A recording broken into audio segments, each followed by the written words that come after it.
So, I have no idea what's going on at Devil's Bowl Speedway. From 2015 to 2018, there were three NASCAR drivers to pass away at the track. They all occurred as part of the NASCAR Advanced Auto Parts Weekly series, which hosts a plethora of different divisions, including pavement late models and modifieds, dirt late models and modifieds, and street stocks. If you remember, this is the series in which Josh Berry won the national championship in driving for Dale Earnhardt Jr. Other familiar names like Lee Pulliam, Philip Morris, Peyton Sellers, and Elaine Riggs have won national titles in the series as well. Back to Devil's Bowl Speedway, this is just bizarre. All three of NASCAR's fatalities in the last decade occurred at this track within 4 years of each other, but they are nothing like you'd expect. Devil's Bowl Speedway is a half-mile dirt oval located in Fairhaven, Vermont. It is one of three auto racing tracks in the entire state and holds the trophy for being the longest of the trio. The track was founded by C.J. Richards in 1967, who has a great reputation for his passion, involvement, and expansion of short track racing. He operated several tracks and racing associations for decades. The track was originally built as a half-mile dirt oval and stayed as such before it was paved 4 years later in 1971. In 1975, the track was reconstructed back into a dirt track. It would stay that way for over 30 years. However, in 2010, it returned to a paved surface. In 2014, under the ownership of Mike and Elaine Bruno, Devil's Bowl Speedway added a 3/10 of a mile dirt track inside the half-mile paved oval. For 3 years, the track hosted both dirt and pavement races. In late 2017, the Bruno family decided to transition the half-mile oval back to a dirt surface, eliminating the 3/10 of a mile track inside. To transition it back in a dirt surface, the paved surface was just actually covered in clay. Mike Bruno, the owner and operator, was a race car driver himself and eventually went on to acquire the Northeastern Dirt Track Stock Car Racing Organization in 2019. The Bruno family still operates Devil's Bowl Speedway to this day, with their biggest event being the Vermont 200, which pays out $12,000 to the winner of a 100-lap sportsman modified feature. Also, the Speedway has preserved its history well, so make sure to check out the link in the description to see some awesome pictures and read more about it. It's really neat. Okay, now we have some pretty good background information on the track. Let's take a step back to 2015. On September 19th, NASCAR hosted the final Asphalt Whelen All-American Series modified race of the season. Longtime stock car racing competitor Leon Gagno won the race in dominating fashion. However, during his celebratory victory lap, Gagno suffered an undisclosed medical event while the car was still in motion. His car accelerated and impacted the front stretch retaining wall and actually hit a ladder with a Speedway official on it. The official sustained minor injuries but recovered just fine. Unfortunately for Mr. Gagno, he was transferred to a local hospital and was pronounced deceased later that night. It was determined that his death was a result of his medical event. After officials inspected the car, it was deemed that he was in fact using all of the proper safety equipment.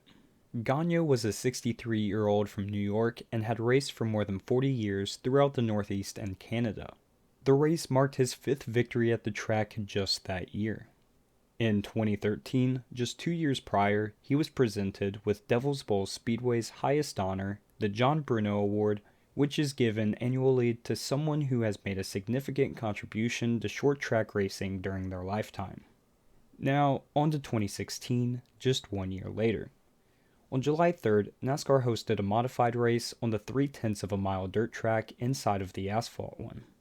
On lap 9 of the event, Ron Casey's car suddenly veered off course through the infield at a high rate of speed and made a hard impact with the outside retaining wall in turn 2.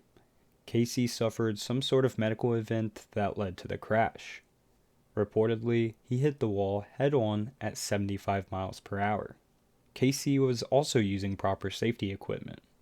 The Speedway's management team came out and said that Casey was the epitome of the old-school, hard-working Vermonter and was an impeccable ambassador for grassroots auto racing. They also stated that he was the type of guy that prioritized passion and fun over success and always raced on a shoestring budget. But this is where things get a little blurry. Most reports written in the following days say that his cause of death was indeed the medical episode he encountered, with high blood pressure, diabetes, and cardiovascular disease contributing to it. However, according to mychamplainvalley.com, a death certificate revealed that he died of blunt impacts to his torso. Either way, the medical issue Ron suffered was the main contributing factor to his tragic passing. Ron was 61 years old and from Vermont. On May 27, 2018, during a NASCAR Superstock race at Devil's Bowl Speedway, driver Terry Stevenson was stricken by cardiac arrest. On lap 5, under a yellow flag, Terry's car slowly drifted to the left and brushed the inside retaining wall as it came to a stop. First responders were on the scene within a minute, and Terry was unresponsive. He was transported by ambulance to a local medical center where he was officially pronounced dead upon arrival. Terry was competing in just his first race after more than 20 years away from the sport. Back in 1993, he won a championship at the track. He and his family were very enthusiastic about coming back home for the 2018 season. Unfortunately, it started and ended in the most tragic way possible. So, seeing these tragedies so close together at the same track, I naturally wanted to find some sort of connection or answer to the tragedies. I was trying to see if they occurred on the same part of the track or something, but they all happened on completely different variations of the track. For Gagno, it was the half-mile paved oval. For Casey, it was the 0.3-mile dirt oval. And for Terry, it was the half-mile dirt oval. All of the reports stated that they were undisclosed medical conditions out of respect for the families, which I understand, but now we don't know if the medical conditions were related. Weirdly enough though, the only thing that I could really find, which is pretty surface level, their ages were 61, 62, and 63, but whatever. I wanted to somewhat try to solve this mystery, but there's just nothing I can find. Is it maybe cursed because of the name, or is it just a coincidence?